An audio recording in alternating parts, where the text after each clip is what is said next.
அரசியல் கட்சி கூட்டங்கள்ல கூட்டத்தை கூட்டுவதற்கு படாத பாடுபடுகிறார்கள். ஆமா, 200 ரூபாயிலிருந்து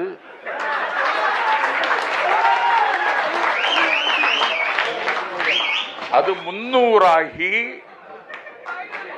இப்போது 500 ஆகி வருகிறவர்கள் உட்கார்கிற நாற்காலியை போகும் பொழுது எடுத்துக்கொண்டு போகலாம் என்கிற அளவிற்கு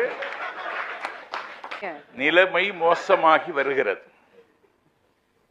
ஆனால் தானாக ஒரு கூட்டம் ஒரு காட்டாற்று வெள்ளம் போல் ஒரு தலைவனை தரிசிக்க இல்லாவிட்டால் பேச்சை கேட்க கூட்டம் வருவதை பார்த்து நான் வியந்து போனேன். பூவுக்குள் ஒளிந்திருக்கும் கனி கூட்டம் அதிசயம்.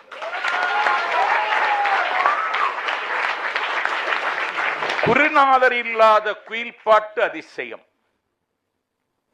வண்ணத்து பூச்சியின் உடம்பில் வரைகோடுகள் அதிசயம். நோட்டு கொடுக்காமல் ஒரு கூட்டம் வருகிறது என்றால் அது விஜய்க்கு. ஆகவே விஜய் தமிழ்நாட்டின் அதிசயம். இப்போது கூட்டம் கூட்டம் அவ்வளவு பாடுபட வேண்டியிருக்கு.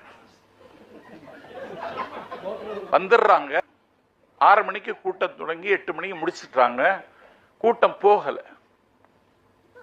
இந்த ஒலிபெருக்கி அமைப்பாளர் கூட்டம் தான் முடிஞ்சிச்சு, இன்னும் எதுக்கு உட்கார்ந்துருக்கீங்கன்னு கேட்கறான். அந்த கூட்டம் சொல்லுது, அடுத்த கூட்டத்துக்கு எங்களை தான் புக் பண்ணியிருக்காங்க.